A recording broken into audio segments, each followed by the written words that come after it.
사르밧 과부의 믿음이라고 하는 제목으로 앞본문을 함께 말씀을 나누었습니다.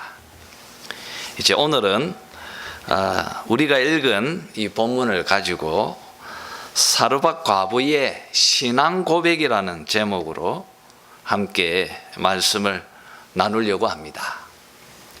여러분 17절에 보시면 이 일 후에 라고 이 이야기가 시작되어지고 있습니다. 이 일 후에. 여러분 이 일은 무엇입니까? 또 어떤 일이 있었습니까? 그건 이 과부의 가정에 곡식통과 기름병이 마르지 않고 계속해서 하나님의 사랑 가운데 이 과부 가정이 보살핌을 받고 있었던 그 일 후에 라고 말할 수 있습니다. 여러분 한번 생각해 보십시오. 날마다 그 가정에 삶의 생기가 흐르고 있었을 것입니다. 그 가정에 살아가는 구성원들은 항상 즐겁고 또 마음의 기쁨이 샘솟듯했을 것이라고 여겨집니다. 기적의 은혜가 넘치는 삶을 이어가고 있던 중이었습니다. 한번 생각해 보십시오. 사르밧 과부의 이 가정이 계속 그렇게 감격과 감사가 넘치는 삶으로 이어져 가고 있으면 얼마나 좋겠나. 우리 그런 생각을 한번 가져봅니다. 그런데 17절 말씀을 보십시오. 갑자기 이 집 주인이 되는 사르밧 과부의 아들이 병이 들었습니다. 그리고 정세가 더 위중해지다가 숨이 끊어졌다고 오늘 17절에서 밝히고 있습니다. 여러분, 과부의 아들이 죽었습니다. 이 아들은 과부의 모든 것입니다. 또 과부의 미래이고 또 희망이기도 한 것입니다. 어떻게 엘리야가 함께하고 있는 그 가정에 이런 일이 일어날 수가 있습니까? 차라리 과부 아들이 마지막 음식을 먹고 죽겠다고 말했을 때 그때 그 가정에 엘리야가 가지 않았다면 그때 하나님께서 기적으로 그 가정을 돌보아 주시지 아니하셨다면 우리가 그런 생각을 가져봅니다.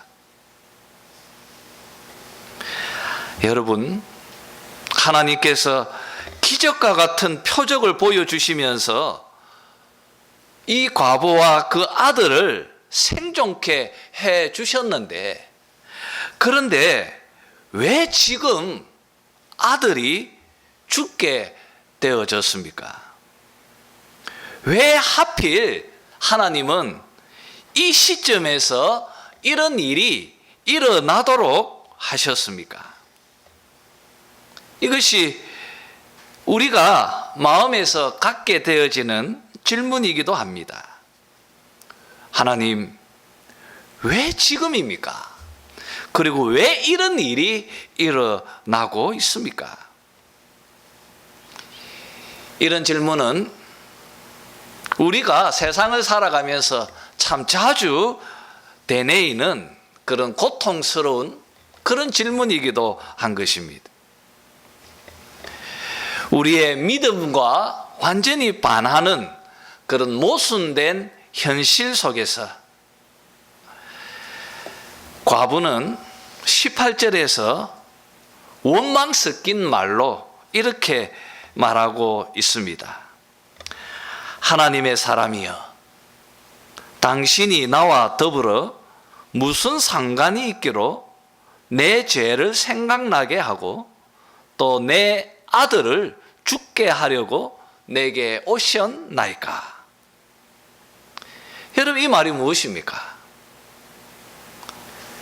당신이 우리 집에 온 것은 내 아들을 죽게 하려고 온 것입니까? 여러분, 과부가 엘리야를 지금 원망하고 있는 것이지 않습니까?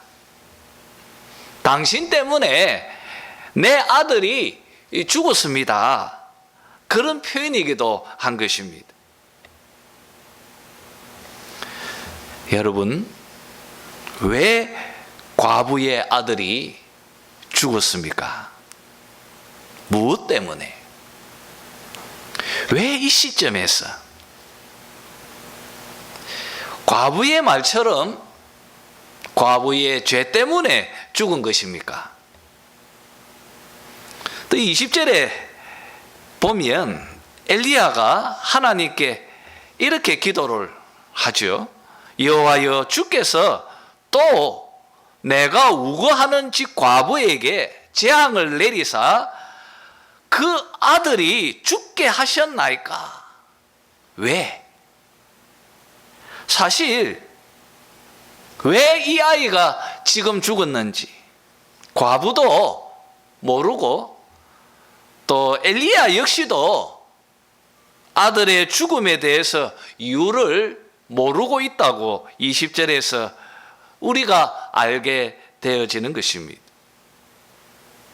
하나님, 무엇 때문입니까? 왜? 우리는 여기서 그 답을 히브리서 11장 17절에서 19절 말씀을 통하여서 우리가 한번 발견케 되어집니다. 여러분, 여기에서 아브라함이 믿음으로 이삭을 드릴 때 그가 하나님께서 능히 이삭을 죽은 자 가운데서 다시 살리실 줄 생각했다고 밝히고 있습니다.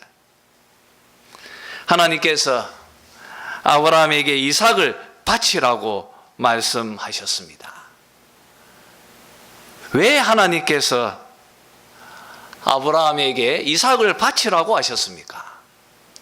그리고 아브라함은 어떻게 그 말씀에 반응했습니까? 우리는 창세기 22장에서 잘 읽게 되어집니다.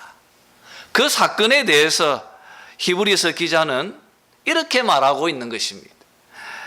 아브라함이 이삭을 드릴 수 있었던 것은 하나님께서 능히 이삭을 죽은 자 가운데서 다시 살리실 줄 생각했기 때문에, 그렇게 믿었기 때문에 아브라함이 이삭을 드릴 수 있었다고 말하고 있는 것입니다. 여러분, 창세기 22장을 보면 하나님께서 이 일을 아브라함에게 하게 하신 것은 그의 믿음을 시험하시려고 그렇게 했다고 밝히고 있습니다. 여러분, 하나님은 아브라함의 믿음을 더 성숙해 하시려고, 아브라함으로 하여금 더 깊은 믿음의 세계, 더 차원 높은 그런 믿음의 자리로 그를 성숙시켜 주시려고 이 사건을 예비하셨던 것처럼 똑같이 하나님께서 사르밧 과부의 아들을 죽게 하신 것도 그녀의 믿음을 더욱더 성숙시키고 그녀의 믿음을 훨씬 더 차원 깊은 그런 부활의 믿음으로, 아브라함과 같은 그런 부활의 믿음으로 그녀를 이끄시기 위해서 이 일을 예비하셨다고 우리는 히브리서를 통하여 생각해 할 수 있습니다. 우리는 지난주에 사르밧 과부의 믿음을 살펴보았습니다. 그녀는 참 신실한 믿음을 가졌습니다. 그리고 또 그 믿음에 하나님은 응답하셔서 곡식통과 기름병이 마르지 않는 놀라운 표적이 날마다 일어나도록 또 그 과정에서 경험토록 하셨던 것을 봅니다. 그런데 하나님은 그녀로 하여금 더 성숙하고 또 더 진보된 믿음으로 나아가도록 하기를 원하셨습니다. 사실 아직까지 사르밧 과부의 믿음이 아브라함처럼 약속과 현실에 대한 모순을 극복하는 그런 훨씬 더 차원이 깊은 그런 믿음의 경지까지 나아가지 못했다는 것을 우리가 과부의 원망하는 소리를 통하여서 깨닫게 되는 것입니다. 과부는 아직까지 하나님의 말씀에 대한 온전한 신뢰가 부족했습니다. 그리고 아직까지 하나님 말씀에 이 과부가 온전히 압도당하지 못하였고 그 말씀에 지배되어지지도 못했다는 것입니다. 우리는 여기서 중요한 교훈을 하나 깨닫습니다. 여러분, 표적은 믿음을 창출해낼 수 없습니다. 날마다 이 사르밧 과부는 곡식통과 기름병에 이 기적을 눈으로 보고 경험하면서 살아왔습니다. 그런데 이 표적은 과부의 믿음을 성장시키지 못했습니다. 이것이 표적이 지니고 있는 한계입니다. 우리는 이 사실을 요한복음을 통하여서 잘 알게 됩니다. 또 예수님께서 바리새인과 서기관들이 예수님께 찾아와서 표적을 구했을 때 표적을 보여주시지 않으셨던 이유이기도 한 것입니다. 지금 사르밧 과부에게는 더 깊은 차원의 그런 믿음의 사람으로 나아가야 할 계기가 필요했습니다. 그녀의 믿음이 새로운 차원으로 아브라함과 같은 그런 약속과 현실의 모순을 극복해 나아가는 그런 믿음의 경지로 나아가야 할 필요가 있었다는 것입니다. 그래서 하나님은 이 사건을 예비하신 것입니다. 계속해서 여러분 본문을 우리가 봅시다. 19절을 보니까 엘리야가 과부에게 죽은 아이를 달라고 합니다. 그리고 엘리야는 자기가 거처하는 다락으로 올라가서 자기 침상에 죽은 아이를 누이고, 그리고 여러분 함께 21절을 한번 읽어 보도록 합시다. 21절입니다. 다 같이 한번 읽겠습니다. 시작. 그 아이 위에 몸을 3번 펴서 엎드리고 여호와께 부르짖어 이르되 내 하나님 여호와여 원하건대 이 아이의 혼으로 그의 몸에 돌아오게 하옵소서 하니. 여러분, 지금 엘리야는 아이를 누이고 그 아이 위에 자기 몸을 엎드려서 그 아이의 죽은 아이의 몸을 자기 몸으로 지금 3번 덮었습니다. 그리고 하나님께 기도하고 있는 것을 봅니다. 여러분, 지금 엘리야가 하고 있는 이 특별한 행동은 그 안에 의미가 상징적으로 담겨 있다고 생각합니다. 여러분, 지금 엘리야가 자기의 몸을 죽은 아이에게 덮었다는 것은 바로 계시의 말씀의 생명이 그 아이를 덮었다고 말할 수 있습니다. 지금 말씀의 능력이 성취되어지기를 기대하면서 우리가 이 사건을 또 이 엘리야의 행동을 볼 수가 있는 것입니다.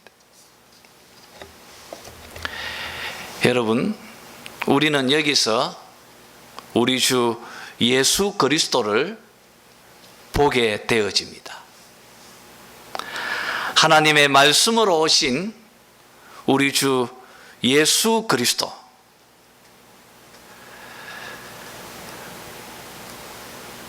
말씀이 우리 가운데 육신이 되어 거하셨습니다.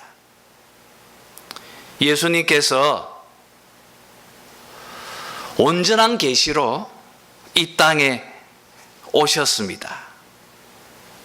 그리고 주님께서 친히 자신의 몸을 하나님께 십자가로 드림으로 자신의 생명으로 죄와 사망에 죽어 있는 우리 죄인들을 살려주셨고 구원해 주셨습니다. 마치 엘리야가 죽은 아이의 몸을 덮은 것처럼 말입니다. 엘리야가 죽은 아이의 몸을 덮었다는 것은 우리 주 예수 그리스도께서 자신의 몸을 하나님께 십자가로 드려서 자신의 그 생명으로 죽은 우리를 살려주셨던 것을 여기서 상징적으로 보여주고 있는 것입니다. 여러분, 엘리야는 선지자입니다. 하나님의 말씀입니다. 말씀의 생명이 지금 그 아이에게로 전달되어지기를 기대하고 있는 것입니다. 마치 복음이, 말씀으로 오신 예수 그리스도의 말씀, 그 복음의 생명이 우리들에게도 그리스도의 십자가로 우리를 덮어주셔서 그 생명으로 우리가 다시 살아나는 것처럼 말입니다. 지금 우리는 엘리야의 이 행위 속에서 바로 십자가를 짊어지셨던 우리 주 예수 그리스도를 우리가 상징적으로 읽어내게 되는 것입니다. 여러분, 엘리야는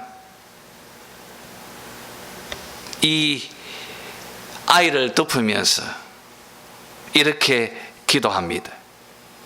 하나님, 이 아이의 혼으로 그의 몸에 돌아오게 하옵소서. 엘리야는 기도 중에 하나님 말씀이 승리할 수 있는 한 길을 보았습니다.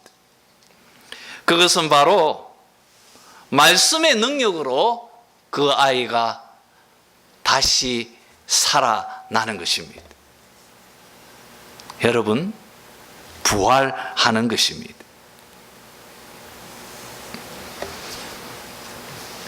우리는 여기서 엘리야의 한계를 엿보게 되어집니다.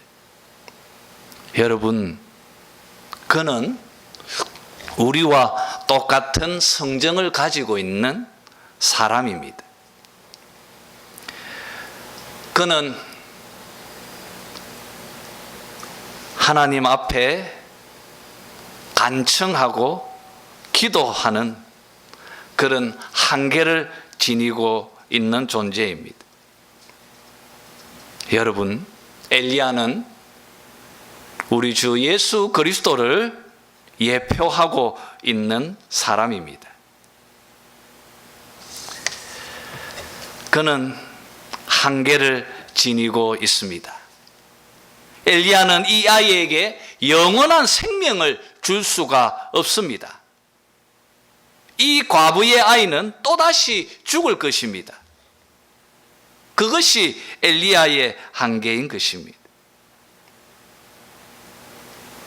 그러므로 여러분, 우리는 이 과부의 아이가 다시 살아난 이 사건 속에서, 그리고 또 그 엘리야를 통하여서 우리는 엘리야의 한계를 넘어서는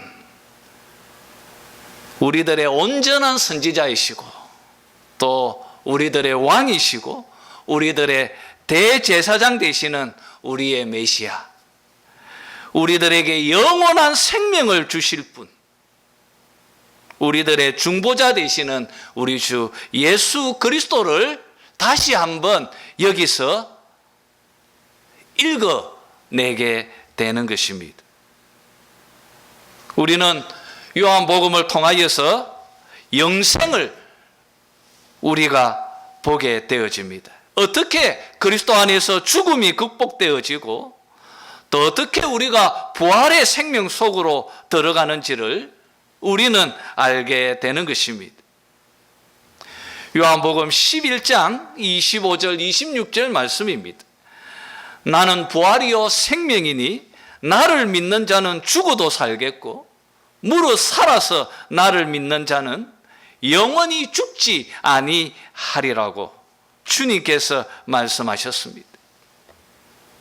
누구든지 그가 예수를 믿으면, 누구든지 그가 예수를 믿으면 그 안에서 영생을 얻게 될 것입니다. 그는 다시 둘째 사망으로 나아가지 않을 것입니다. 예수님의 부활에 참여하게 될 것이고 그의 생명으로 나아가게 될 것입니다. 여러분, 온전한 생명을 우리에게 주실 분, 죽은 우리를 다시 살려주시는 하나님의 놀라운 그 은혜를 우리는 예수 그리스도 안에서 경험케 될 것입니다. 오늘 이 사건은 바로 그것을 우리에게 상징적으로 예표하고 있고 또 교훈하고 있는 말씀이라고 여겨집니다. 우리 마지막으로 본문의 그 24절 그 구절을 함께 읽도록 하겠습니다. 같이 한번 읽겠습니다. 24절입니다. 시작. 여인이 엘리야에게 이르되 내가 이제야 당신은 하나님의 사람이시요 당신의 입에 있는 여호와의 말씀이 진실한 줄 아노라 하니라. 내가 이제야